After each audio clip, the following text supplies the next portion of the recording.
I'm Pamela Smith, Chief of Police for the Metropolitan Police Department. I wanted to stop by and just kind of give you an update on what occurred yesterday. I don't think I need to repeat what happened. I just returned this morning. I was on the West Coast attending the Naval Postgraduate School of Executive Leaders, along with many other law enforcement colleagues across the U.S. I was in close contact throughout the entire day yesterday with respect to the tragedy, the line of duty death of investigator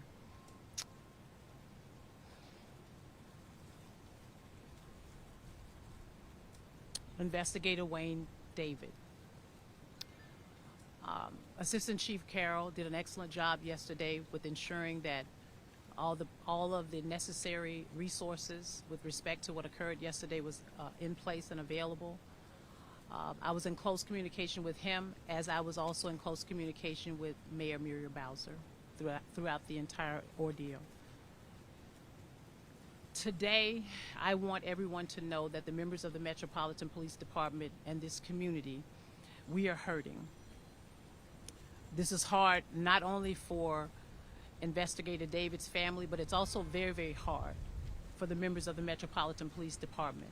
Investigator David spent 25 years in this community serving and protecting members, residents, visitors here in the District of Columbia. And what a tragedy it is for him to do the job that he loves every day. And again, we're every single day trying to get these guns off the street, and that was one of the things that he was very, very passionate about. And so today, I want today to be about Investigator David. I want you to remember him, if you know him, his smile, his passion for this job, the passion for the community. He's lived his entire life here in the District of Columbia. He grew up here. He was an honorable man. I had the pleasure of meeting him and spending time with him last month during one of our retirement ceremonies. Affable, not really the rough and rugged kind of police officers that we might see from time to time doing the kind of investigative, violent crime suppression. But he was one who served with passion.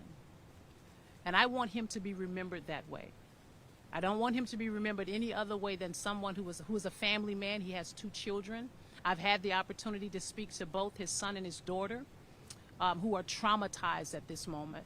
I've also had the opportunity to speak to his brother, who is a former retired Metropolitan Police Department officer, Officer Strawberg.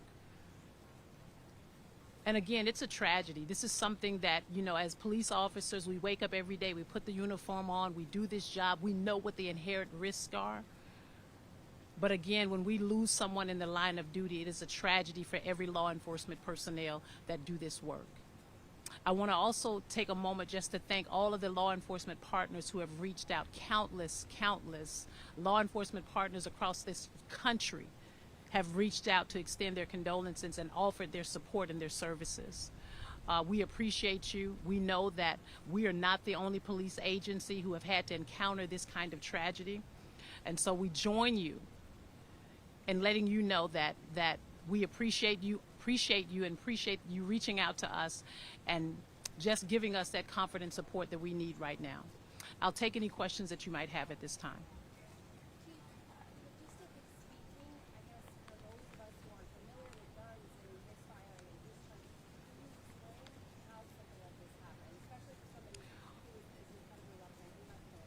And what I can say to you is that, you know, anytime there is an accidental discharge, we have to go through an investigative process. So at this point, I cannot tell you what exactly occurred because I was not there, but we will have our Internal Affairs Division conduct an investigation into what actually happened by looking at body-worn camera videos, speaking to some of the officers that were on scene, and then we will determine what happened and if there were any recommendations.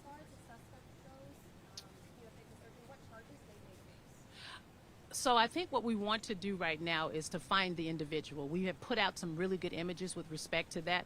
The Metropolitan Police Department, the FBI, and ATF are offering a $50,000 reward for anyone who can provide us with any information that's going to lead us to the individual who discarded that weapon. And my ask of him And anyone who knows him is that he turns himself in. What kind of gun was he trying to? I'm not sure at this time. I can't hear you. What's the protocol of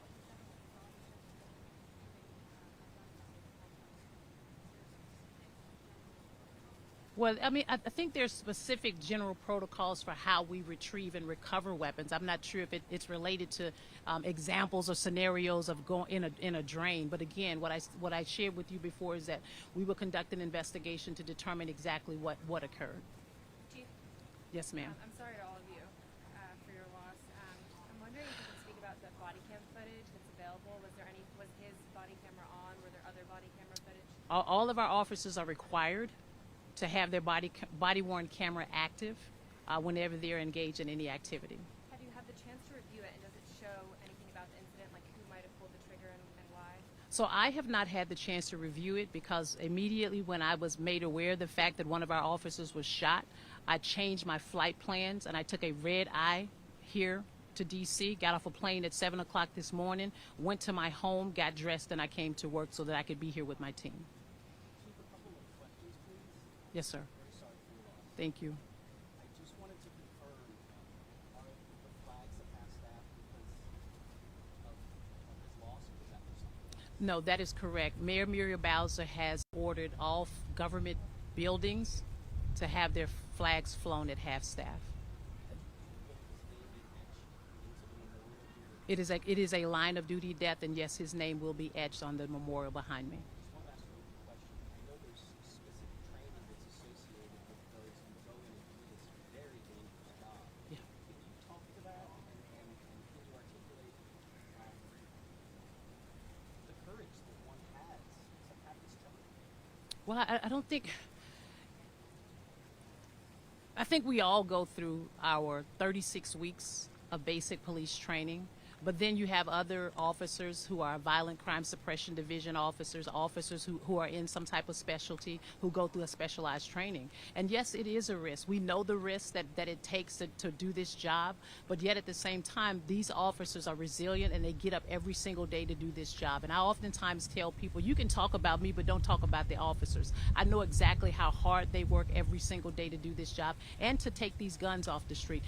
One of the things that we can say about investigator David was that he was instrumental, very professional, very poised, but also very instrumental in recovering a lot of illegal weapons off of the streets here in the District of Columbia. And trust me, his acumen and his professionalism for being able to do that job will be sorely missed here within our agency. I heard hundreds, maybe even hundreds of guns. Oh, absolutely, absolutely. He had been on the job for 25 years. I mean, that's a long time. I mean, 25 years, that's, and he 52 years old. You do the math. Let me get to her because you asked me a question already. Chief, you mentioned how it's important to the suspect and anyone that knows him. Yes. If that would also be correct. I know he hopped on a motorcycle and was able to get off that way. At this time, any contact with that motorcyclist, maybe in person and connected to the suspect? At this time, it's still under investigation. Our investigative services bureau are certainly doing everything they can to track down not only who the individual is that jumped on the motorcycle, but the person that allowed him to jump on the back and ride off with them.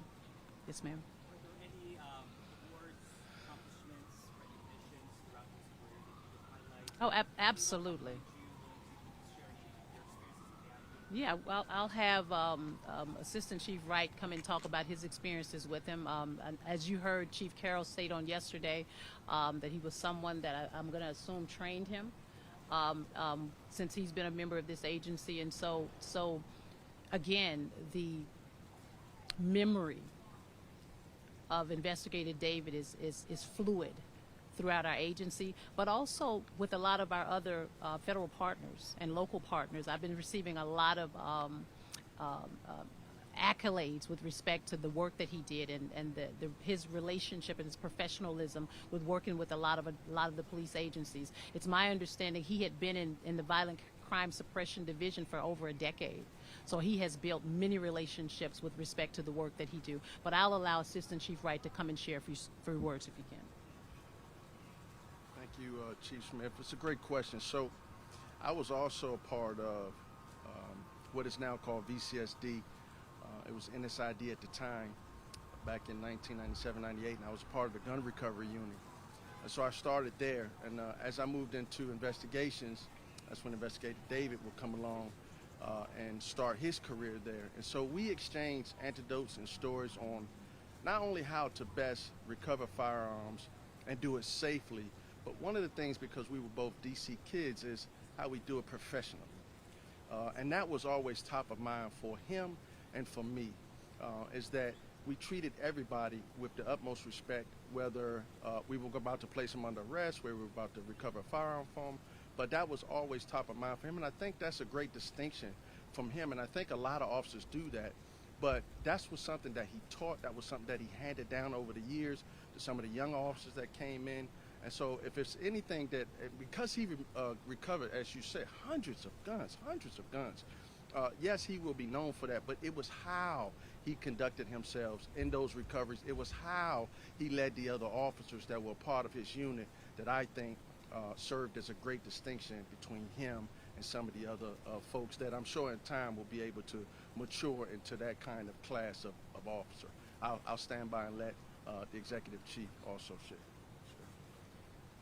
Sure. Good afternoon, everybody. Again, my name is Jeff Carroll. I am the Executive Assistant Chief. I had the opportunity to meet Investigator Wayne David in 2003 when he was my training officer when I first joined the police department.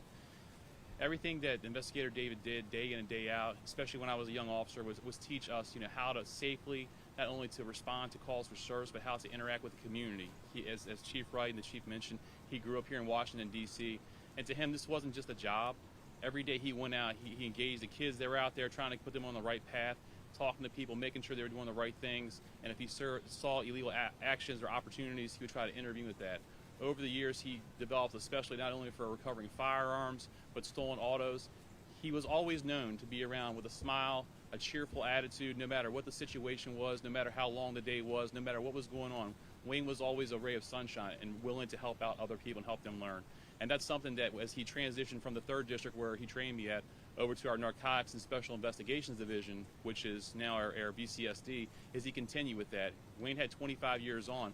A lot of the folks that are inside VCSD have less time on, so he's also there to help train and show them the appropriate way to lawfully and safely recover firearms, interact with the community, and really make our community safer. So it's just a great tragedy to our community. It's a great tragedy to the police department with the loss of Wayne, and that's all I can really say. Chief? Any final questions? Yeah, Chief. Hey, Mark. Hi, go on to see the department. Yep. If I could follow up on an earlier question and then a second question about the suspect and the weapon. Do you believe, what are your thoughts as far as whether you believe this suspect should be charged in some way with regard to the officer's death? Well, I don't have any thoughts at this moment, Mark, to be honest. I'm really trying to wrap my head around what happened. It's such a tragedy, and it's one that I think we're still in shock, if that makes sense. So I really haven't had a chance to really put any deep thought into whether or not what type of charges would be leveraged, if you will, against the suspect. But what we need him to do is turn himself in.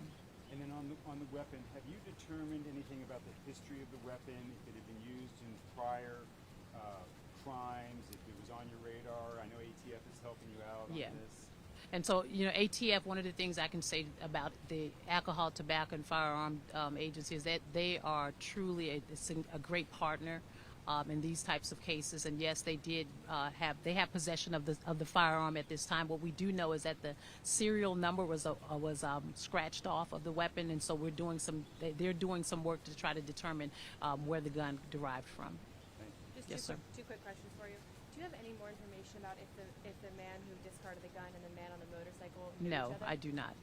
And is there anything more you can say about Investigator Wayne's day yesterday? Like, was he working a standard number of hours? When did he No, I start? cannot. I can tell you that he showed up for work as he do every day, diligent, and to do the work that he's been trained to do, but more importantly, to do the work that he's been passionate about doing for 25 years. All right, thank you, guys. All right, thank you, everyone.